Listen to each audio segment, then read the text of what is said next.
लोगोफोर लानानै फैलायबाय मोनसे आरो गोदान भिडिअ आरो ना जाफेरै भिडिअ जितुनोखि तारमाने दिनैसिमबो संसाराव जायाखैमोन खोमा आरो बे भिडिअआ बोरै जाखो बे भिडिअनि गुदि खिथाखौ आं नोंसोरनि बे भिडिअनि गेजेरजों फोरमायनो सानगोन आरो ना आरो नोंथांमोना नुगोन बे भिडिअआव माबायदि रायज्लायनानै माबायदि जानानै माबायदि फिसायखौ गारनानै बिसिया थांनो गोनां जाखो आरो सोरनि हेल्प लानानै सोरनि मददजों बियो तारमाने खारनायाव जाफुंसार जाखो बेनि बागै आं बे भिडिअआव नोंथांमोननो खोन्थागोन स' भिडिअखौ जोबजासे नायलांबानो जाबाय। बिसि फिसायनि गेजेराव सानै गथ' दङ सानै गथ'नि संसारखौ दाफुंनो थाखाय फिसाया थाङो मिस्ट्रि मावनो खामानि मावनो गोजानाव हर थाहैनो गोनां जायो स' बेफोरखौनो फायदा लानानै बिसिया तारमाने मा साननानै बेफोर फावखौ मावखो बेनि बागै फोरमायलांगोन आरो जुदि चेनेलाव गोदानब्ला नोंथांमोना चेनेलखौ अननानै साबस्क्राइब खालाम आरो भिडिअखौ शेयार कमेन्ट खालामबानो जाबाय आरो जेसेबां हायो पुर्न ब्लग पिबि इउटुब चेनेल बेखौ नोंथांमोना सापर्ट खालामबानो जाबाय जाहाथे आं गोदान कन्टेन्ट लानानै गोदान भिडिअफोरखौ जाहाथे आपडेट होनो हायो आरो बिदिनो मटिभेशनेल भिडिअफोरखौबो आं लाबोबाय थागोन लोगोसे कमेडियान आरो जितु बे संसाराव जाबाय थानाय बेले बेजे बेफोरनि बागैबो आङो आपडेट होबाय थागोन जितुनिखि संसाराव जोंनि बर' सिख्लाफ्रा बा सेंग्राफ्रा बा हौवाफ्रा जितु न'खरखौ गारनानै गावनि संसारखौ सिफायनानै जायफोर खारबाय थादों बेनि बागैनो आरोबाव आं गोदान भिडिअ लाबोबाय थागोन जितु मोनो आं बेफोरखौनो आपडेट खालामबाय थागोन स' नोंथांमोना एसेबां मा होनो एसेबां सांग्रां जाबाय बेफोर भिडिअखौ नायनानै स' बेनिखायनो भिडिअखौ जोबजासे नायलांबानो जाबाय आरो ना। सोरनि आखाइ दंमोन बिनानाव खारनायाव बिब'आ बोरै मदद होनो हाखो बिसि फिसायनि गेजेराव अर फोजोंग्रा जुजाइनि अर जोंहोग्राया सोरमोन बिब'आ ना बिगुमैया स' बिनिनो गुदि खिथाया दा ओंखारसिगोन मोनदों आङो फन कल रेकर्ड मोनदों बिनि थाखायनो बिसोरनि फिसाया मा फोरमायदों बे फननि गेजेरजों आरो बिब'आ बोरै सापर्ट होनो हाखो आरो फिसाया मा जायगायाव थानानै माबोरै खामानि मावनानै बिसिखौ खोमानानै लाखो खारनायाव तारमाने बिब'आ बोरैहाय मदद होखो बिनानावखौ बिसि फिसायनि संसारखौ बोरै सिफायनो हाखो गथ' गथायखौ गारनानै सानै गथ'खौ गारनानै बिमाया बोरै माबायदि खारनो मोनखो गुबुन हौवाजों आरो हौवाया बबेनिमोन बेफोरनि बागै गुदि खिथा नैबे फन कलाव नोंथांमोना नुनो मोनगोन स' भिडिअखौ नायलांबानो जाबाय आरो फन कल रेकर्डआव जितु केपचार जादों बिनि बागै दा नोंथांमोननि सिगाङाव आं खोनासंहोनि स' नोंथांमोना नायनानै बुजिबानो जाबाय आरो सोरबाफोर सिनायोब्ला दारागावनि बे जाबाय निकासि दारागावनिनो फोरमायदों फन कलाव हौवाया स' बेनिखायनो आंबोथ' नुफेराखैमोन अब्लाबो जायखिजाया खायसे खाथिनि मानसिफ्रा मिथिगोन जोंनि एरियानि मानसिफ्राबो मिथिनो हागौ स' बिनि थाखायनो जुदि मिथियोबा तारमाने मा जाहोननि थाखाय बेफोरो जादोंमोन बेखौ तारमाने फोरमायनो आंनि कमेन्ट बक्सनि गेजेरजों फोरमायहरब्लानो जाबाय आरो ना स' बिनि थाखायनो गोदान आपडेटखौ बेफोरनि थाखाय गोदान आपडेट लाबोनो थाखाय आं नाजाबावगोन मा होनो आरोबाव जाहाथे बेफोरबायदि जाथाया जाया बिनि थाखायनो सांग्रां भिडिअ लानो थाखाय आङो तारमाने नाजाबावगोन जाहाथे मानो बेफोरबायदि भिडिअ गले जाबाय थायो मिथिसेयावबो बांगाल हौवा मिया हौवा मुस्लिम हौवा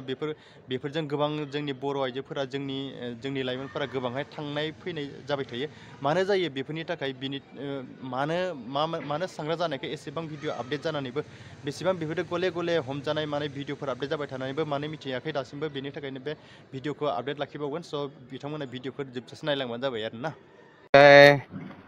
नैबे थांनाय शुक्रबार बै शुक्रबारावनो गोमादों आरो ना मानसिया बे मासावनो औ बे मासावनो ओमफ्राय गोमादों मा नाम मानसिनि नामा कल्पना बसुमतारी निकासि दारागावनि आरो ओमफ्राय नोंलाय अबेनि आंबो निकासि दारागावनिनो ओमफ्राय बिसोरनि गुबै न'आ माबायाव आरो बिसोरनिखौ सिमलिगुरि होनो खनासारा सिमलिगुरि सावदुरपिटा सालबारि औ सालबारिनि एसे खोलाहा आरो ओमफ्राय नोंजों माबायाव हाबा जाफैदोंमोन दारागावआव औ दारागावआव हाबा जाफैदोंमोन ओमफ्राय बोरैथो बिदि जाखो बोरैथो बिदि जाखो माने बिदिनो जेनेबा गोलाव जोङो संसार जालांखाबायमोन जेन'बा गथ' सानै दङ दा खै बोसोर जालांखोमोन संसारा ओरैनोथ' 13 बोसोरसोआनो जाबाय जों संसार जानाया गथ'आनो 11 बोसोरनि सासे दङ फिसाला ओमफ्राय माबा मा होनो फिसाजोआ नैबे 3 बोसोरानो जाबाय। लांफादों नामा सोरखौबा? लांफानायाथ' बिबदि लांफायाखै ओमफ्राय बिदिनो आंबो जेनेबा बे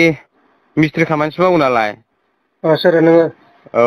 औ आं मिस्ट्रि खामानिसो मावो ओमफ्राय बिदिनो जेनेबा जोङो रुम भारा लानानै बरमायावहाय थानानै जेनेबा रुम भारा लानानै मिस्ट्रि मावोमोन आरो। अ फार्स्ट टाइम। उम बे बरमायाव रुम भारा लानाय समावहाय जेन'बा हजोंहाय जेनेबा गावनि बिब' दङ माबायाव लेस्रायावहाय। उम ओमफ्राय बिब'नि फिसाया बुंबाय आरो सालथे खामानि दंमोन जोंनाव उम नों फैबा मोजां जागौमोन बिदि होनना बुंहरबाय आरो आंखौ। उम बिदि बुंनाय लेखा थारमाने आं थांबाय। उम थांनानै बिदिनो साननैसो खामानि मावबाय उम बिनि उनावहाय जोंहानि हिनजावाखौथ' आं रुमाव गालांदोंमोन जेन'बा। उम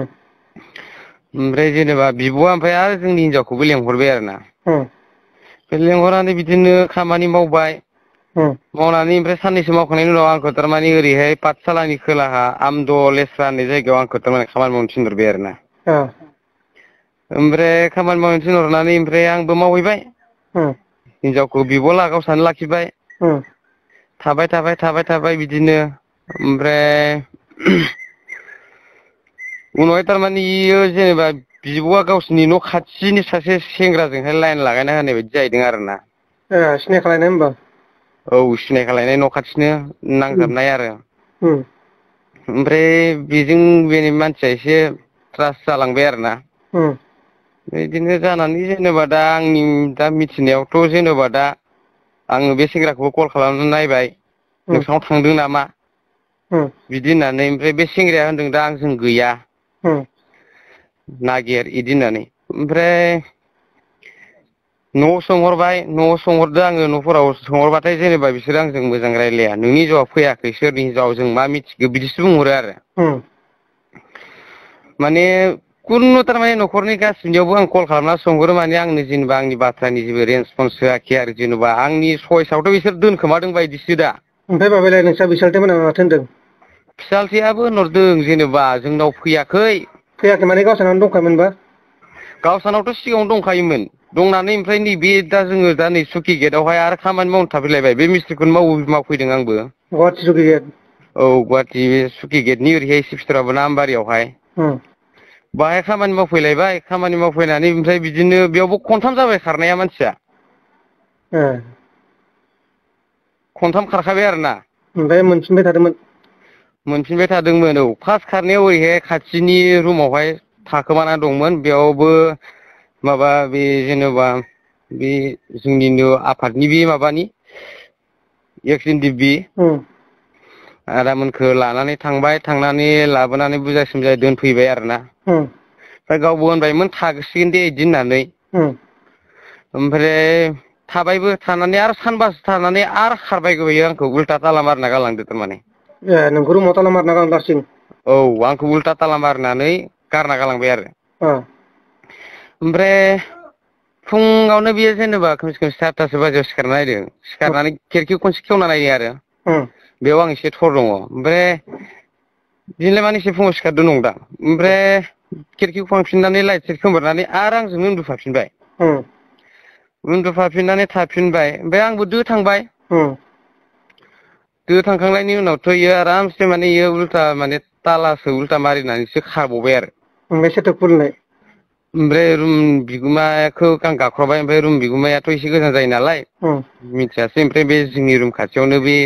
माबानि टंलानि माने उम फंबाय सासे थायो आरो फेमिलि उम बे खेवनानै होनायसै आरो। ओमफ्राय मा खेवनानै जेनेबा मानि थाखाय खारबाय थायो नों बुयोमोन नामा ना अयथासार खालामबाय थायोमोन?